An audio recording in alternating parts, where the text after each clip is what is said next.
Welcome to the Old Time Radio Westerns. I'm your host, Andrew Rhines, and let's get into this episode. This episode is going to be Gunsmoke. Original air date's November 25th, 1956, and the title is Trail to the Wind.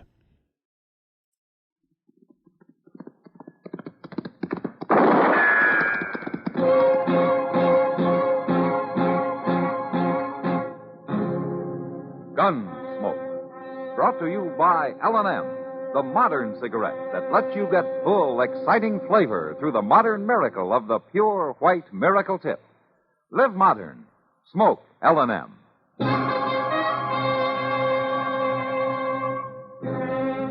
Around Dodge City and in the territory on West, there's just one way to handle the killers and the spoilers, and that's with a U.S. Marshal and the smell of gun smoke.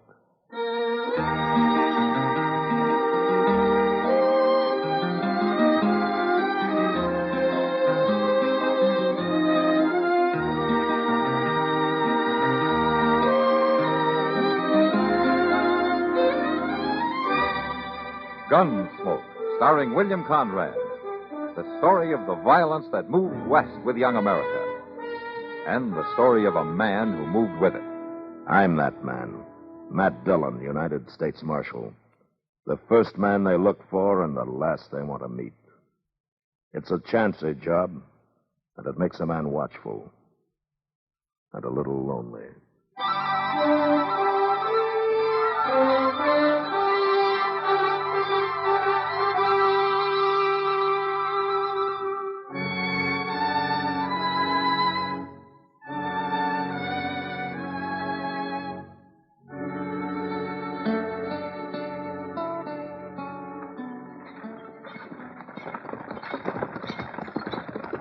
Oh, there.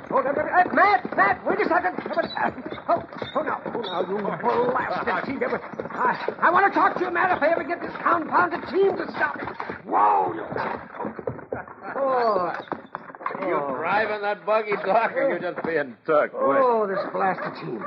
They got mouths of solid iron. They're probably trying to run away from that squeaky wheel. You don't grease that thing, you're going to twist off a spindle one of these days. It'll last as long as I will. Oh, say, Matt, I just drove in from Meadow Flats. Oh? Well, every man to his own pleasure. It wasn't pleasure, confound it. Now I got something that'll wipe that grin off your face, too. That's so? Yes. Burke Reese and that ornery boy of his. They've been kicking up their heels again. Oh? Who are they after this time? Pezzy Neller and his wife. They've got that homestead, next to the Reeses. Yeah, I know the place. What happened? Well, it seems Burke Reese and his boy kind of hoorah'd him a little bit last night. They burnt one of Pezzy's chicken houses and fired off a few shots, and Pezzy's acting real funny about it. How you mean? Well, he didn't want me to say anything about it. He claims he doesn't want any trouble. Doc, with Burke Reese after him, he's already got trouble.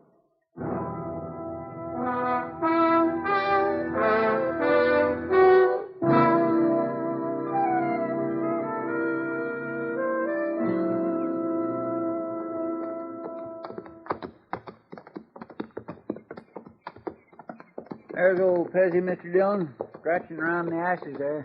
Uh-huh. Well, Marshal, Chester, this is a mighty pleasant surprise. Morning, Pezzy. Hi, Mr. Neller. Get down and set a spell. Oh, thank you.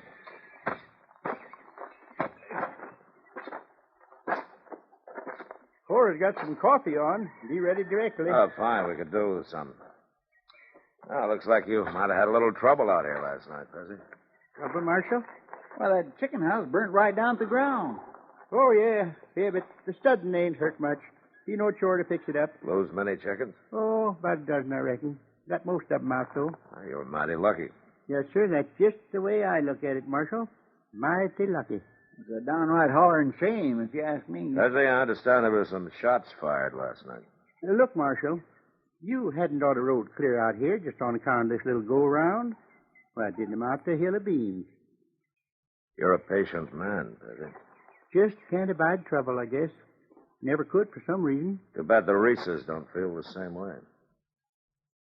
Isn't that who it was? Burke Reese and that bullying son of his, Spike? Well, I just wouldn't ready to know for sure. It was awful dark last night, Marshal. There was two fellas on horseback. That's all I could tell. Uh-huh. You been bothered before? Oh, a couple of nights this week. Might be the same two fellas, might not. Hard to say. What'd they do? Oh, just galloped around the house a couple of times, shooting off their guns. Didn't do no harm much, though. Has Burke Reese been trying to buy you off, has he? Well, he did make me an offer last week. Only about a third of what the place is worth, though. Anyhow, I ain't aiming to sell. Neither was Ed Talmadge. He had the homestead north of Reese, remember? Yes, I remember. Reese bought that place for about a third of what it was worth, has he? From Ed's widow. You know, I never could figure who dry gulched Ed that night. Look, Bessie, if you'll sign a complaint, I'll have both of Reese's locked up inside an hour. Won't do no good, Marshal. It is dark. I couldn't swear in court it was them. And you know what'll happen. You don't even pack a gun, Bessie. Guns just lead to trouble, Marshal. I'm a mild sort of man, I reckon, and a believer in nature. Like with a herd of cattle. Storm comes up, they just turn their tails to the wind and wait it out.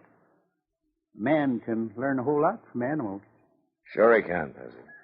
But Burke Reese learned his from a mountain lion.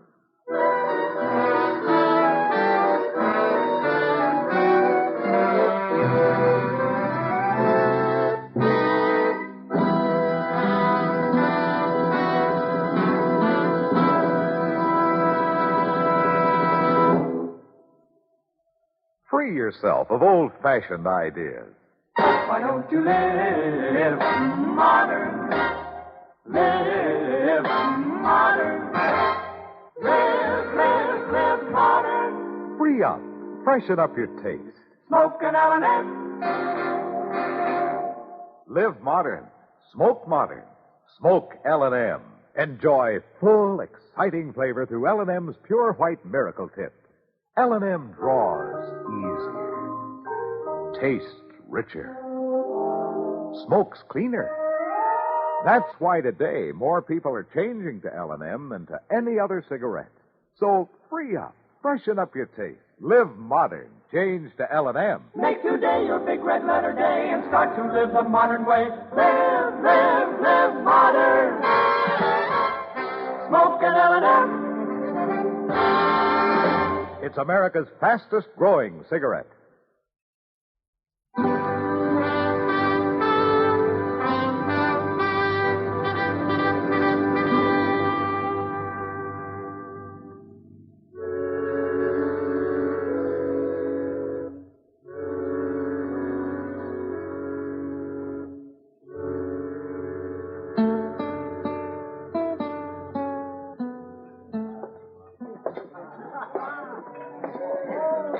I declare, Mr. Dillon, the Long Branch ain't never had this big a Saturday afternoon before. Quite a crowd in town, all right.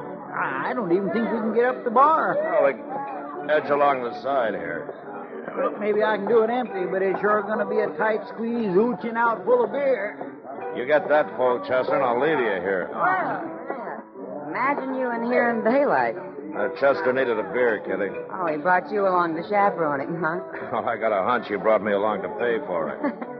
How you been? No complaints. Look at this crowd. You ever see such a mob? Yeah, from the looks of things, the fights will be starting even before dark. Yeah. Want to have a beer with us? No, thanks. It's too early for me.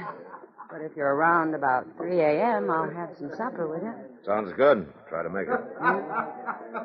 Well, he seems happy enough. That's old Burke Reese, Mr. Dillon.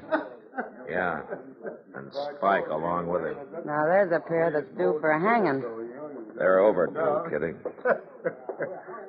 Well, howdy there, Marshal. Mighty nice to find you on the job. Ain't that right, Spike, huh? You know, I can usually find some good in anybody, but those two. Especially after they murdered Ed Talmadge last year. There was no evidence, Kitty. No witnesses. Well, all right, Matt, but everybody knew they did it. Yeah, but the law has to go on proof, or it stops being the law. But people are afraid of him, Matt. They're afraid even to go into court and tell what they know. Matt! No? Matt, come here. Just a minute, Doc. Come on, Chester. Let's see what he wants. I'll talk to you later, Kitty. Don't forget, Matt. Supper at 3. Yeah. Out there in the street, Matt, some folks got themselves in a peck of trouble. Oh. Pezzy Neller and his missus. When they come out of Jonas's store and started to drive off, the team pulled the front axle out from under the wagon. let the whole bed drop right down into the street. I see. Look, you better stay here, Doc. Excuse me. Would you let me through here, please? Yeah, stand up. Excuse me, please. Oh, now, ho there, ho. Looks like you had a little trouble there, Pezzy. Oh, hello, Marshal. Yeah, I reckon the kingpin must have fell out. Kingpins don't fall out, Pezzy. They fit in from the top. Guess to do with that. Well, then it must have bounced up and fell out over the top somehow. Uh-huh. You see Burke Reese take that pen out? No, sir, can't say I did, Marshal. Me and Cora was inside the store there. All right, what about the rest of you? Any of you see Burke Reese or anybody else fooling around this wagon? Not one of you saw a thing, huh? Don't bother about it, Marshal. We just lost a little flowers, all. About all we bought, in fact, except for a roll of heavy wire for a clothesline. Of course, it wasn't hurt none. You all right, Miss Nella?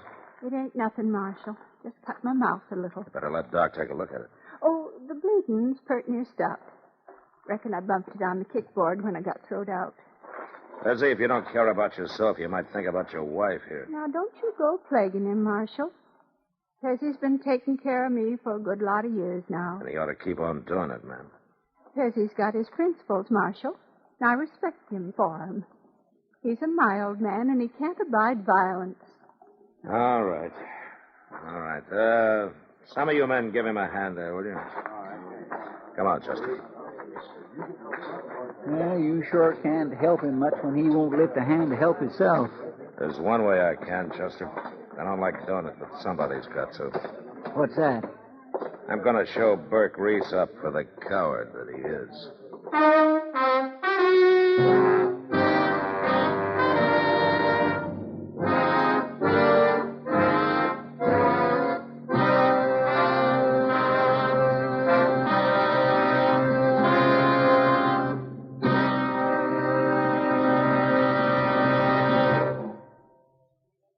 Free yourself of old-fashioned ideas.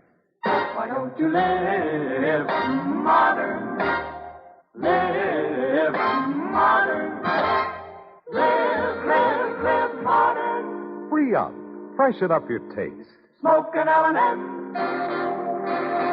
Only the modern miracle of the pure white miracle tip can bring all of L&M's full, exciting flavor through to you. And that's the big reason why today more people are changing to L&M than to any other cigarette. Remember, L&M draws easier, tastes richer, smokes cleaner. So live modern. Change to L&M. Make today your big red letter day and start to live the modern way. Live modern. Smoke an L&M. It's America's fastest growing cigarette.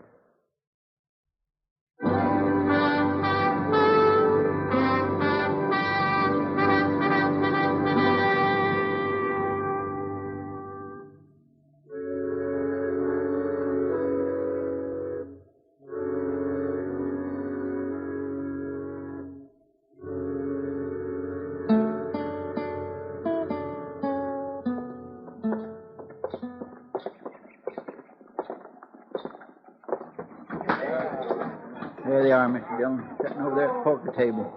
All right, Chester, you move on down there by the end of the bar. Just keep him off my back, that's all. All right, sir. But you watch him, Mr. Dillon, make him be awful mean. What's the trouble out there, Matt? I didn't hear any shooting. Later, Kitty. Right now, you better stay clear. Matt, where are you going?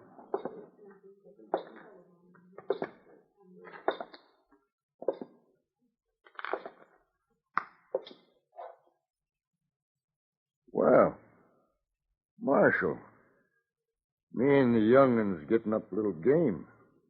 Like to sit in? Would you? Reese, you're a filthy murdering coward. Now, you got no call to talk like that, Marshal. You shot Ed Talmadge in the back last year so you could buy out his homestead. That so? Now you're after Pezzy Nuller. You shot up his place a couple of times and burnt one of his buildings.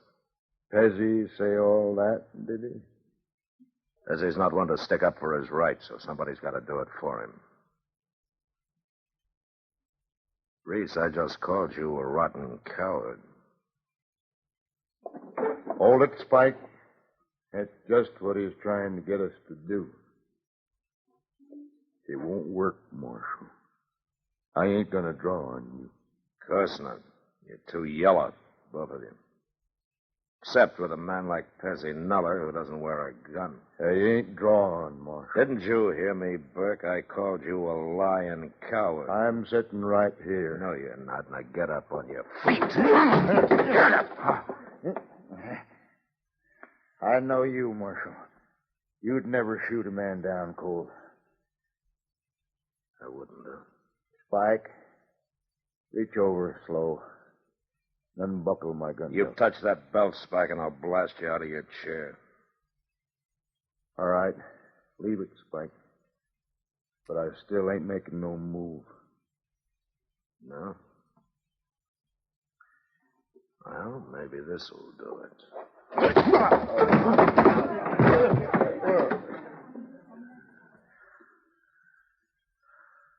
All right, what about it, Reese? I'm staying right here on the floor, Marshal. You sit tight, Spike. I told you, Marshal, no matter what you do, I ain't gonna draw against you. You're a smart one, Reese. You're smart just like a rattlesnake. Now you get up and get out of here. Get out, both of you, before I kick you to death.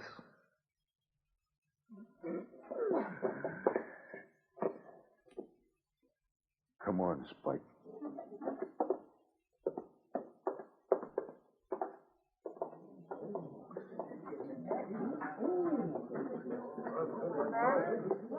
I've never seen you act like that before.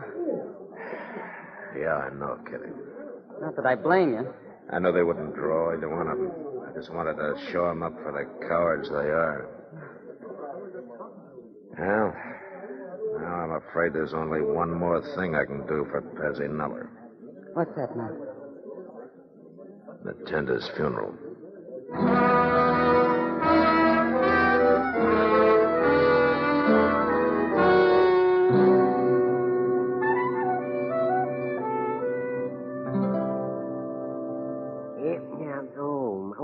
Old Chester, this is the worst coffee I ever tasted. I drunk better embalming fluid. Well, you kept your mouth shut, Doc, till after you'd swallowed 3 whole cups. Well, no wonder my throat was still paralyzed from the first swallow. Well, you're sure losing a lot of sass for being paralyzed in the neck. You want some more, Mr. Dillon? No, not right now, Chester. By Jim, you complain about it, Doc, but I notice you always come hot-footing over here first thing when you wake up. It's a trial by torture, Chester. If I can live through Chester's coffee, I can face anything the day brings. Well, forevermore, what do you know? Yeah? What is it, Chester? Pezzy Nuller, coming down the street there in his wagon. No? Well, Matt, how do you figure a man like that? He doesn't want any trouble, he says. He can't abide violence. He don't even realize he's on borrowed time. I guess not, Doc. All he was worrying about yesterday afternoon was getting back home and putting up a clothesline for the missus.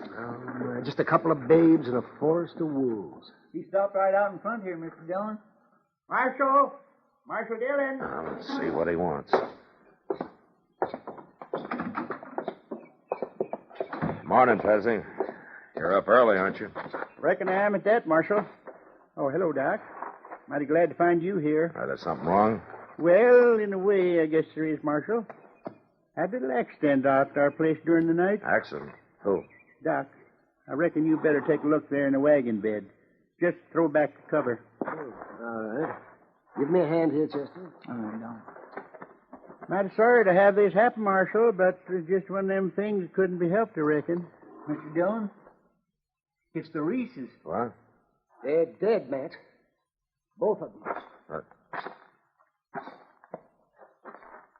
Their necks have been broken.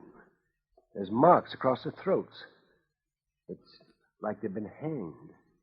Yes, sir. That's exactly what I said to Cora this morning when we found him laying there.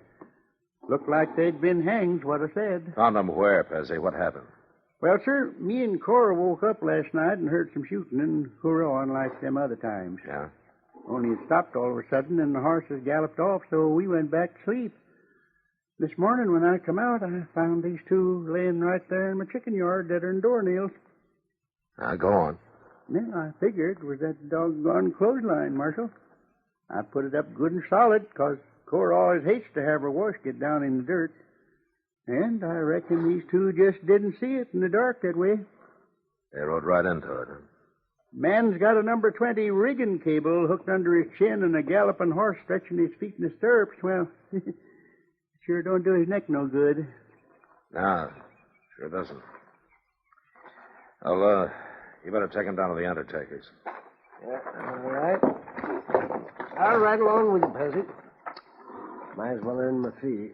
Well, I'm sure sorry to put you fellas out this way, but man can't be expected to go around warning all his neighbors every time he puts up a new clothesline. No, I guess not, Fuzzy. At that, I got to change the darn thing when I get back home. Put it a foot and a half too high for some fool reason. Why, Cora can't even reach it. Come on, get up, boss. Stop in to see us, Marshal, whenever you're out our way. Yeah. Yeah, I will, Fuzzy. Well, Chester, never sell a mild man short. Well, you said them Reeses was overdue for hanging, Mr. Dillon. Yeah. Well, they're sure not overdue anymore.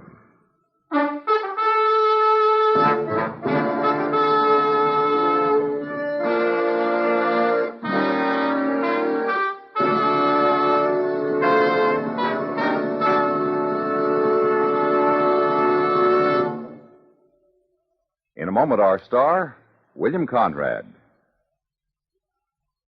We laugh at Humpty Dumpty's tumble. We roar at the comedian who slips on a banana peel. But the unfunny fact is that almost 14,000 Americans died from falls in their own homes. Why did they fall? Silly little reasons, mostly. There was a toy on the stairs that they didn't see. There was that loose board on the porch they'd always meant to fix. Or maybe the scatter rugs scattered at the wrong moment. Or they climbed on a chair to straighten the drapes. It seemed so important at the time. Home accidents are second only to those on the highways and the terrible mortality they cause. And falls account for almost half of home accidents. Look around your house today and see that the causes of falls are removed wherever possible, that floors and stairs are in good repair and well lighted, that obstructions are removed and carpets secured. See that a slick wax job doesn't slide you into the hospital. Have a proper stepladder and use it instead of climbing on unsteady furniture. It's so simple to prevent accidents. So tragic to face their consequences. Check your home for fall traps today. And now, William Conrad. You know, on the frontier, there was usually plenty of fresh meat to be had. Antelope, venison, buffalo, prairie chicken. And yet next week a man dies because of one small yearling calf. And that was the West. Gunsmoke. Produced and directed by Norman MacDonald, stars William Conrad as Matt Dillon, U.S. Marshal. The story was specially written for Gunsmoke by Les Crutchfield, with editorial supervision by John Meston. The music was composed and conducted by Rex Corey. Sound patterns by Ray Kemper and Tom Hanley. Featured in the cast were Ralph Moody, John Daner, and Helen Cleve. Harley Bear is Chester, Howard McNear is Doc, and Georgia Ellis is Kitty. Join us again next week for another story on Gunsmoke.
This has been a presentation of OTRWesterns.com, and we hope you enjoyed.